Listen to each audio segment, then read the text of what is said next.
Hey everyone, and welcome back to the Dream Life Loading Podcast, Season 2, Episode 25. I'm your co-host, Skye. And I'm your co-host, Susan. How are you today, Skye?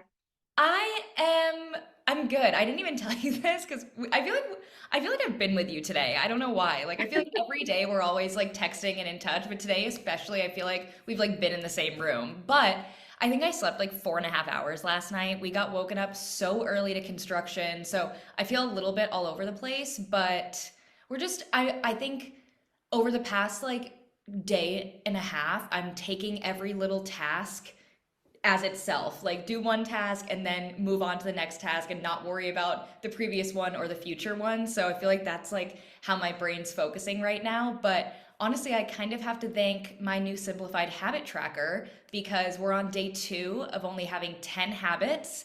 And that might sound like still a lot, but going from 19 to 10, I'm feeling refreshed. I'm feeling like I can actually be productive and check things off. So one habit, one task at a time. So I'm just trying to center myself, but we're doing okay. How are you?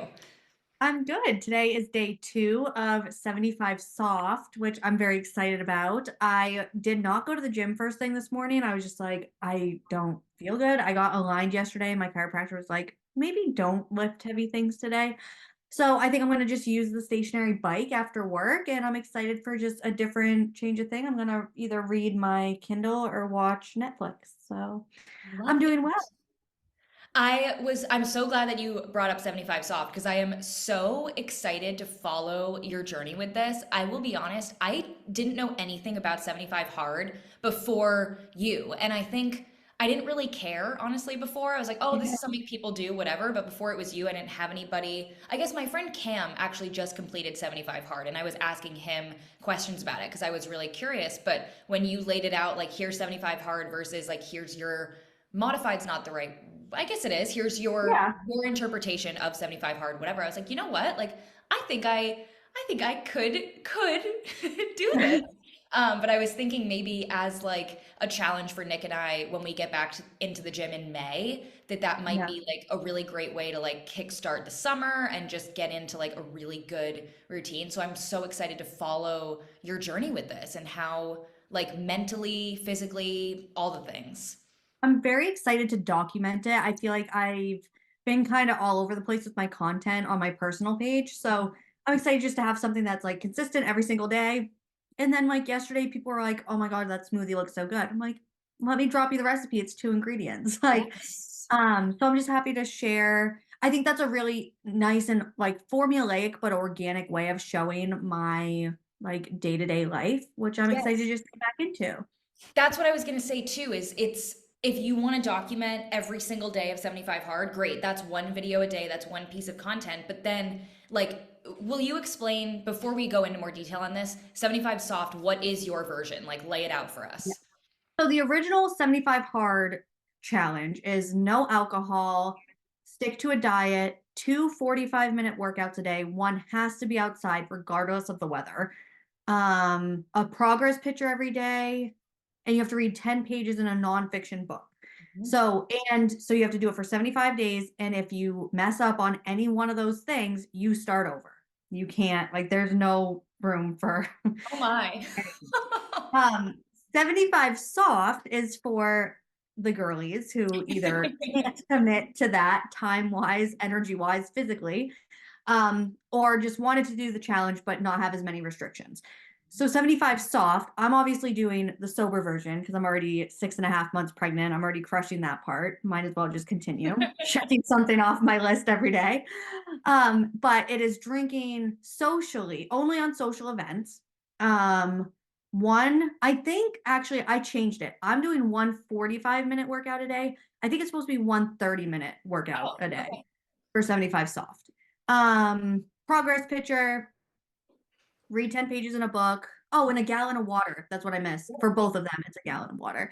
And then not sticking to a diet, but like having one part of your meal plan that you were sticking to. So for Perfect. mine, I'm doing high protein. I want to hit 100 grams of protein a day, and then I can eat whatever else I want. I love that. I just wanted to get context on that, but I think you just explaining that. So let's say you document every single day. People are going to see this was my recap of 75 hard day, whatever, 75 soft, whatever. But then if people want to see, oh, what book are you reading? How did you hit your water intake today? What was your meal plan today? Like there's so many different aspects to go into with that. So I think it's going to be a great way to show, to authentically and organically show people you in this phase of Exactly. motherhood. Because I think the last time, I feel like it's been a while since people have seen you. You know, like there's been so many life changes and like so understandably so, but I think this is such an easy, not easy, because this is going to be obviously difficult on so many levels, but I think it's an organic way to just Yes. let people back into your life without like, hey, here's my vlog. Like you have like purpose with it, which I think is that's like the most important thing. We talked about this on our content creation episode, but like having a niche and having a purpose for your content, you're going to go so far with it. And people love a routine. I mean, look at Emily. I'm obsessed with her content. I could watch her for literal hours, Yep. and it's because she's showing you the same stuff. You're in the same spaces. You feel like you know her and you know her routine because she's bringing you along every single day. So Yeah. I'm just excited to get into that routine, and then eventually be able to show, like motherhood. Chris is really Yeah. into the idea of like a family channel. So like my content will be shifting as life changes, Of obviously as it course. does. But yeah, I'm very excited to like let you guys in on all the things and honestly document the journey too. Like being like Oh, today yeah. was really hard. Like when I have those hard days, like to get up and go. But And I'm excited. I think that's what people want to see is Yeah. like, I don't hey, want to see like, oh, it's so easy. If it was yes, easy, one would do it. yep, exactly. And I think the authentic side of that is something that's like consistently people are going to really appreciate when it's like day 49 and you're like, oh my God, like I did not want to Mhm. do half these things today and you still showed up and did it. It's like you're not only showing people that they can do it too, but you're also showing them like, no, I'm not trying to say this is easy. Like, let's do it together. So it really is like, it's, I mean, I know you didn't create it, but it is, you gained your audience from your challenges. Yeah. So it's not surprising that this is so in line with your brand and with your audience. Chris asked me the day before I started, he was like, why are you doing this? Like, you were 6.5 months pregnant. Like, why are you adding more to your plate? And I said, honestly, I want to have the established habit when our daughter Yep. gets here of me dedicating time and consistency to myself because our whole world is going to shift into making sure she's like alive and happy. I was like, but once those needs are met, like you and I need to still be able to focus on ourselves and then our marriage. So I just want to get into the habit because I know that I will be the first thing that I neglect. I will take care of her and then I will take care of him, probably the dog, and then me. So I just want to be able to have like these routines and habits established to take care of myself. I love that. I feel like you don't see many people doing this as a way to set them up for something that's happening after the 75 days are over. I think most people use it as like, I feel like a lot of people start January 1st, like reset, like sober January, like dry Jan, whatever. So I think this is a unique way of looking at 75 hard and using it as a way to adapt for something that you can't really adapt for. You can't Right. prepare for it. But this is a great way to get yourself into these routines that are going to become muscle memory, hopefully. And that's the other thing too, is that I think a lot of people the progress photos every day, the purpose of it is to document like weight loss. I'm doing Oh, the sure. opposite. Like Yes, I'm you in full are. stretch, like I'm going to only get bigger from here, which Mhm. is great. That means my daughter is growing and Yeah. we're doing all the right things. But it just I don't know. I think it's making it easier for me by taking that part of the equation out. I'm not focused on a number. I'm not focused on looking a certain way because I know it's going to be quite literally the opposite. Yeah. Um, but yeah, so I want to do this challenge again in 2025, the Mhm. hard version. But I'm excited to do the soft one now. I'm excited for you. Thank you. I I have really no am. segue into our Me neither. I topic. was like, I realized I was like, I think I've said I'm excited for Susan like 6 times in the first 6 minutes of this recording, but like I don't know how to segue, so I'm gonna say this in hopes that she has a segue, but I guess we don't. Oh, That's our segue. We are flying into our topic for the day, which is meaningful relationships. Yes. So did you, I hope we did the same thing, but if we didn't, it's okay. Did you talk friendships or relationships? I talked friendships. Perfect. Okay, me too. Okay. I love that we Um, don't prepare for these podcasts together because I yes. think we both bring something different to the table. If you're listening and you're like, God, I really wish you two sat down and like organized together before this, let us know. But I really enjoy doing it this way because we always come in and it's like, ooh, what's she got today? But um yeah, I don't know. Where do you wanna go from here? Why don't we just jump right in? I literally had three things written on my notepad because they're just broad Yep. spectrum. Mhm. When we had talked about prepping for this episode, you had brought up like with where I am in my stage of life right now with pregnancy, just like how my relationships changed. And there's no room for bullshit anymore. Yep. Like I don't have the energy, I don't have the time, and I don't have the patience for it. So I think my friendships have changed, not a significant amount by any means, but they have changed in the quality and quantity of time and energy that I devote to both of them. So it's like if I'm it's really what I'm receiving is what I'm giving. I Mhm. mean, is what it boils down to. Just for this season of life, I love to be the giver. I love to show up for my friends like 300%. But right now, like it's the 80-20 rule, like in any relationship. If I can only bring 20, I need them to bring the 80. And if you can't bring the 80, then that's okay. But we're just not going to talk as much. Yeah. I think I feel like we can talk about this topic in a unique way because yes, we're business partners, but before that and after that and during that, we are friends and like we are best friends. And I think the way we have been able to communicate living literally next door to each other, living 2 hours from each other, and now living 4,000 miles from each other is really, I think we have a lot of insight on this. So I think I appreciate how willing you are to communicate no matter how difficult it is, no matter how easy, no matter what it is. And I think with your lifestyle transition, friendship transition, however you want to call it, honesty and transparency was my favorite part of that switch for you because I was like, something's going on with Susan. Like, I must have upset her. And I really, like, I'm glad I felt comfortable enough coming to you and saying, like, Yeah. hey, what's been going on? Like, something's off.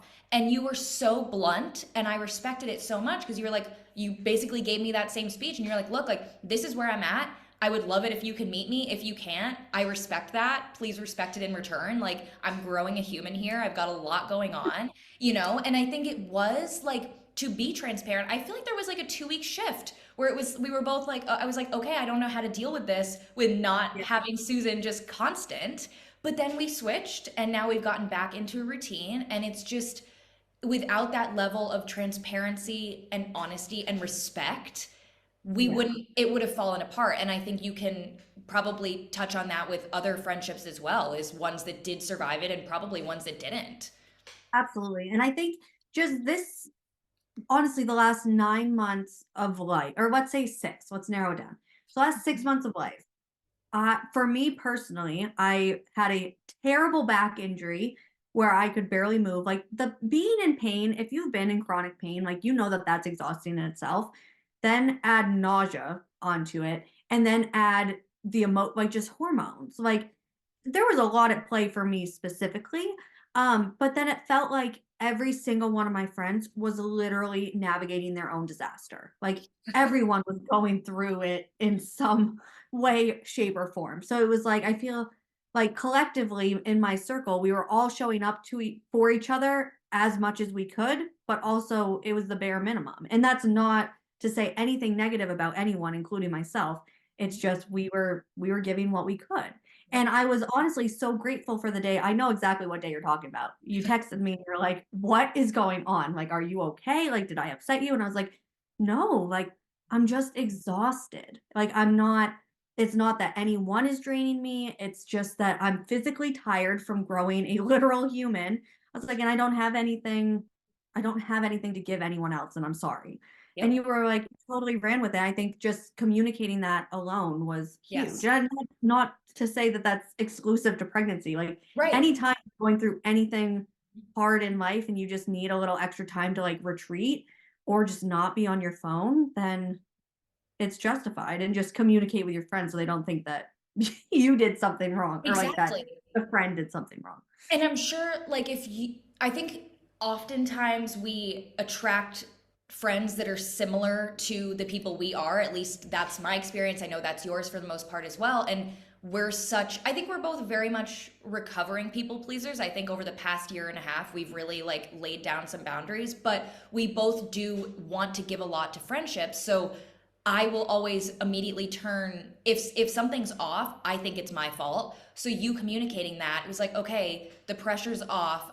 I can live with this. Like I can move forward with this even if she doesn't want to fully talk about it or whatever, because there was like I think for a couple days you were like, "No, I'm fine. I'm fine." I was like, "Okay." Like and you said you were like, "It's not you. It's not you." And I was like, "Okay, I can live with this. I'm not like satisfied, but it was like because I wasn't still not really knowing what was going on, but just enough of that like, hey, it's not you. I'll get back to you when I can. Like we'll get through this sort of thing. And I And think I didn't no, want to be that was like the bottom line was why I wasn't bringing it up was like I didn't want to complain about it. Like I have already expressed very clearly I don't like pregnancy, and I didn't want to just be like, "Oh, I'm miserable. I'm yeah, tired." And I didn't want to I think the other part of it like I remember getting teary-eyed typing the message to you because I remember part of it being like my brain used to be just such a colorful, loud place to be, and now it's just quiet because I can't like I didn't have energy to even like create or be myself outside of anything that I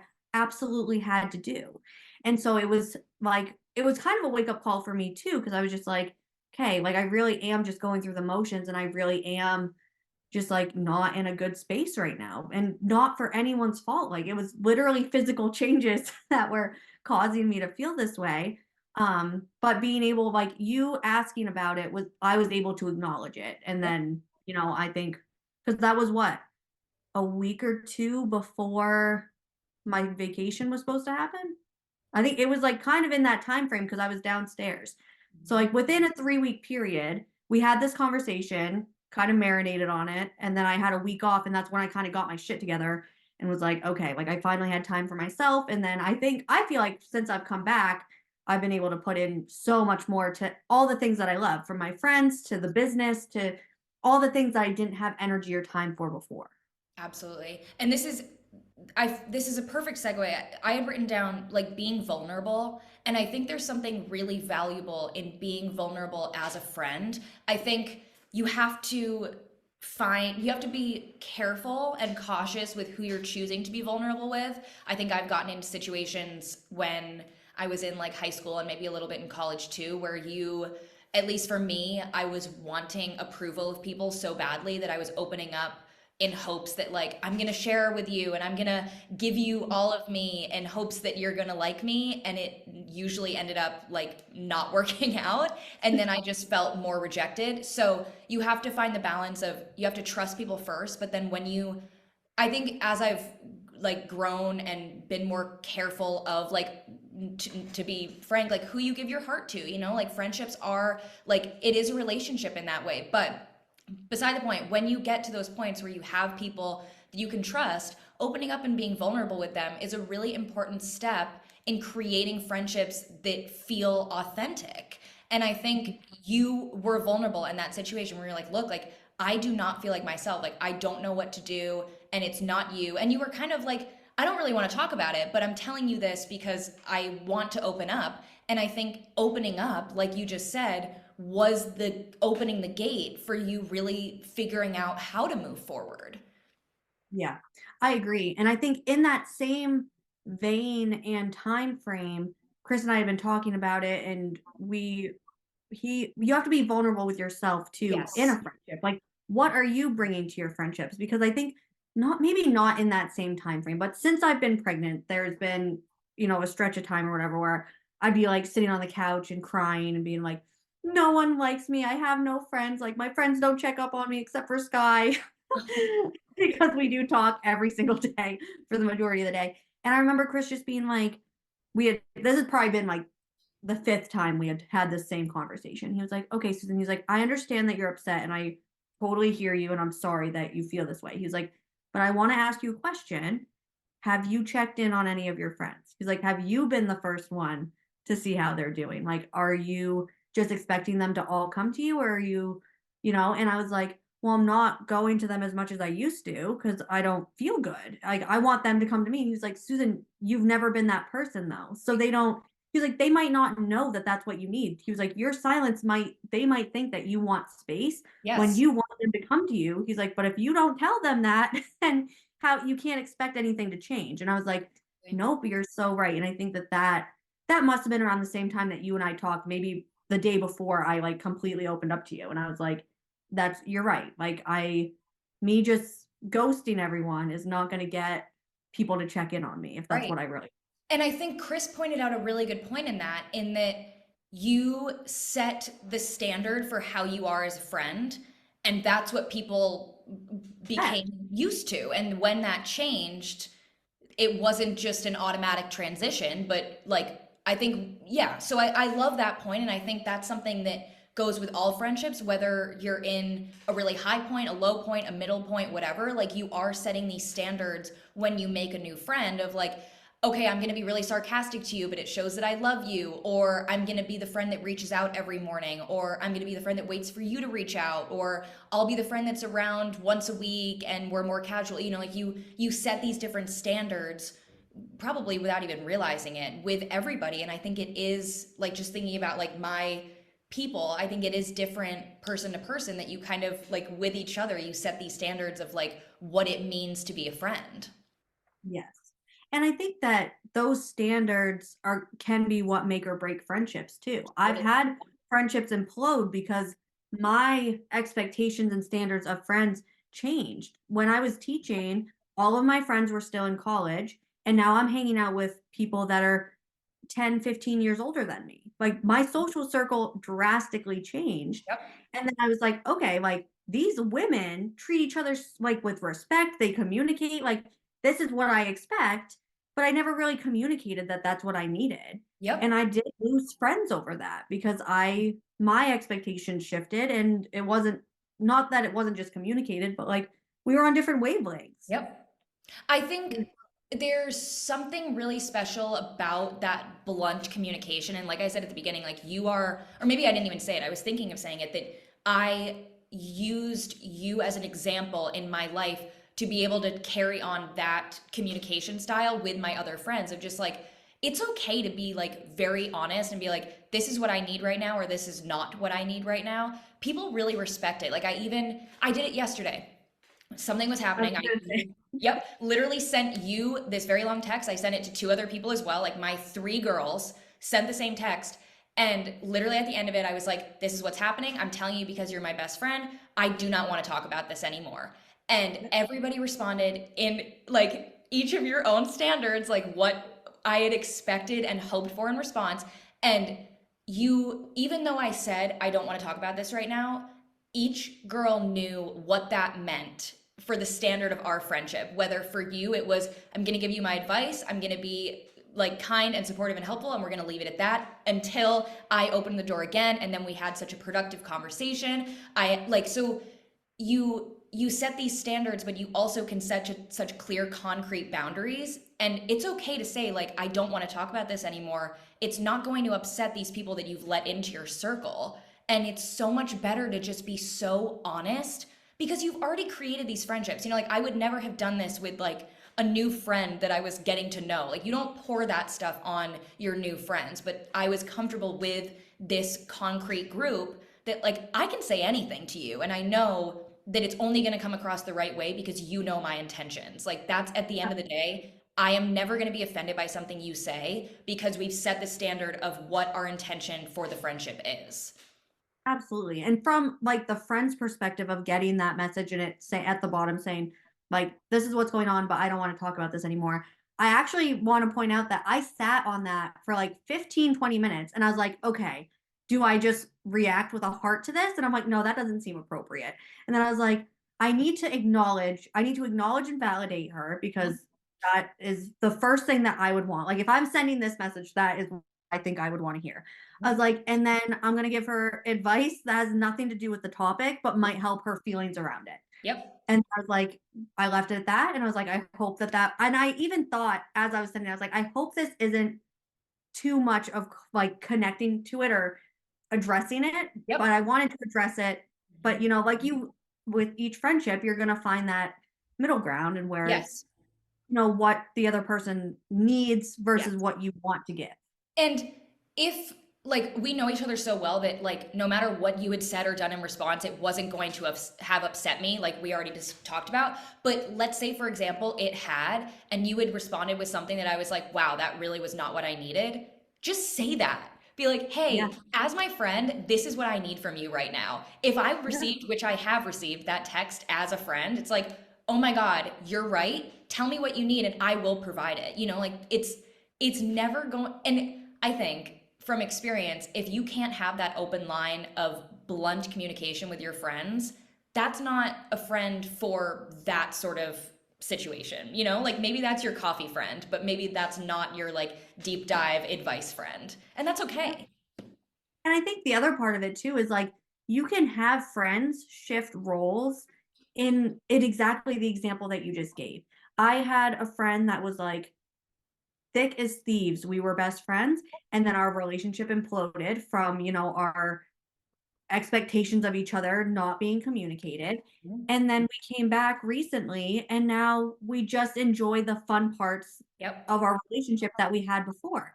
And it's like so refreshing to be able to have this familiar voice around again. And it's just like, God, like it feels like we picked up right where we left off, and we leave out the heavy stuff, the stuff Yes. that caused fights, the stuff that we didn't agree on. And it's like, you know, at the end of the day, that's okay. I would rather have you in my life at this capacity than not in my life at all.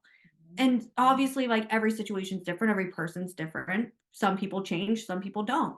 Yep. But it's just, you know, weighing the scales and how much does it contribute to your life? Does it bring you absolute joy to just send each other memes and talk to each other about random stuff? Then if that's enough, then go for it. Have them in your life, but know that that's not the person you turn to when you need validation or you Yes. need Mhm. an ear to actually vent about. So I found this example and it's so perfectly aligned with what you just said. So have you heard of cactus friends versus flower friends? No, but I can see where this is going and I love it. Yep. So cactus friends are if you get too close, you get hurt. Mhm. And flower friends are you bloom together. So I like to assume, I think I can very safely say that we are flower friends. But then in the Yeah. situation that you just brought up, that's a cactus friend. There's nothing wrong with a cactus friend. I think you They're need cute. cactus friends. You can't just have flower friends. You need the light, like fluffy. I mean, flowers aren't fluffy, cactus aren't fluffy, but you need the fluffier friendships to go along with those deep rooted ones. Yeah, it's like sweet and savory. You don't want to just eat Yes. chocolate your whole life. You need something a little Yes. salty. You need, Mhm. you know, a little diversity in your friend group. I And I saw this video. love It, I oh, go ahead. just to finish it, I love the boundary of being comfortable with friends that you do talk about certain things with and friends that you don't. It's I think that was something I really had to learn is like I don't have to fill everybody in on my life. Like it's a privilege to be told. So I think it's like that's an important lesson is like you can keep things to yourself if it's not going to benefit you to tell somebody else Absolutely. that your video. Honestly, I feel like that was a great way to wrap it up. No, mine was kind of like a long-winded something I saw on TikTok that was stating the same thing less eloquently. So we can move on to favorites. I I think that one other piece of friendship before we move on to favorites, just quickly, Mhm. this is something that I've really only started doing in the past year, and I'm really grateful of the people that we've had here this season that we really created that special community with. And they kind of allowed me to open up in this way, and it's sharing your passions.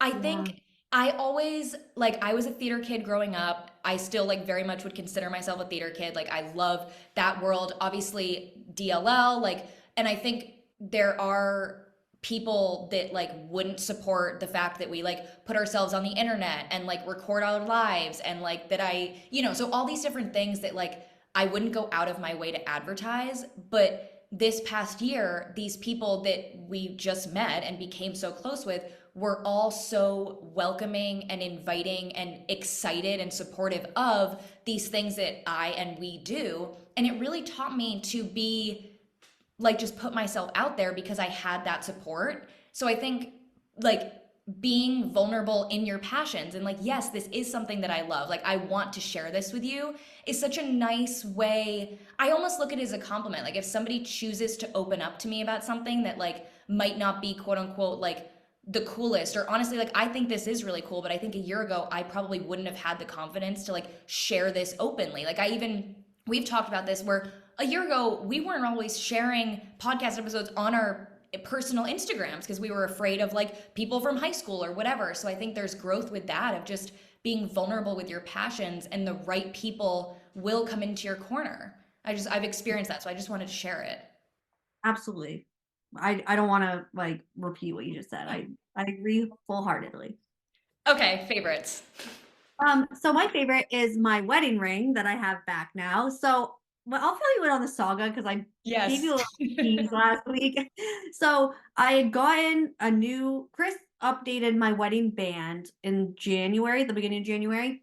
As a no, yeah, December. mm, December. Yeah, you're right. So December as just a gift. It has been something he had wanted to do from the day we bought my wedding band. Like the wedding band we got at for the wedding was never going to be my Mm-hmm. band for. So we upgraded it and I loved it. And then within a week or two of having it, one of the diamonds fell out and I couldn't find it. And I was like, this is very upsetting. So we went back down. Our jeweler is like 2 hours away from where we live. So we go down and then I come back home with two rings because they matched. So it was like, well, we're gonna either stack them, but that was just a lot of ring. It wasn't my style. So then I had a ring for each hand, which I was loving. And then I had a dream 2 weeks ago. I had a dream on a Monday morning. I woke up that my ring was broken and the soldering had broke and a diamond was broken. And I was like, that's so weird. So I remembered this dream as I'm sitting in a Zoom meeting Monday morning. And so I pull my ring off and two diamonds are wiggling like loose teeth in my wedding band. I was like, you're kidding. So I call Chris and I'm like, we got to go back. Like the diamonds are going to fall out. And so he called jeweler. They were amazing. They're like, come down immediately. This is absolutely not okay. This is the second time it's happened in literally 2 months. We'll get it sorted out. So we went down and I picked out a new band with double the amount of support. So it's not the same like style that I had, but I was like, if this saves us from losing diamonds and having this thing be fixed every other month, then I'm happy with it, which I am very happy with it. I love it. It's gorgeous. And there were so many promotions going on at the time, and Chris got a birthday coupon. Long story short, I ended up with a necklace too because Chris was like, I just want you to have a little something that you can wear every day. So I'm a spoiled girl and very thankful So just for the sparkly ring to ball. girly. Yes. Um, I am so happy that you have your ring back. Before we move on from that, I'm very happy that you have your ring back, especially after the months of like, my God, you deserve to just finally have the ring that works. My favorite is kind of annoying because we can't talk about it yet, but I'm too excited about it. And I'm almost shocked. It makes sense that it was going to be your wedding band after this saga needing to have the end, but there is something coming that we are really, really, really excited about. And honestly, like, I am so proud and excited about this product. And I just think we had a meeting about it earlier. Like, I really feel like this is like going to transform us as a brand. So I didn't want to bring it up because I don't think I can keep my mouth shut. Or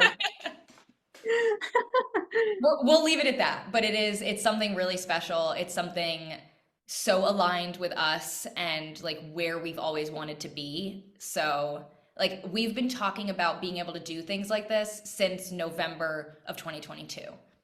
Yeah. So it's just really special and it's very Well, exciting. And I think it's going to be pretty soon, honestly. Like, I think there'll be a pretty quick turnaround here. I think it'll definitely be within the next couple weeks. Yeah. For sure. So my quote is actually from said surprise. Ooh. And it is fall in love with the process of becoming a better version of yourself. There's a little hint for you. It's so fitting. It's so DLL coded. It's so in line with our intentional lifestyles that we're working on and with 75 soft and with like all these different topics. It's so aligned. I love that. What's your Mine quote? is I'm reading this book. It's called An Italian Holiday. I have never heard about this book before. I had seen it at the boys' apartment and I was like, oh, that looks great. So I picked it up and there's a quote on the front of the book and I had never really noticed it before. And I noticed it today while I was doing my podcast prep and I was like, oh my God, that's so perfect. And it's, where is it? Sometimes you have to go through the clouds to find the sun. Oh, Isn't that, I was like, that's so April. It's so spring. It's so, once again, DLL. It's perfectly in matching our line. quotes. Yes, exactly. It's just very, I think it's in line with everything right now. So it felt very perfect to include for today. So fitting. I love it. What a way to end. Yes. You guys know what to do depending on what platform you're listening on. Like or leave a review, and we will see you next week. Thank you for listening.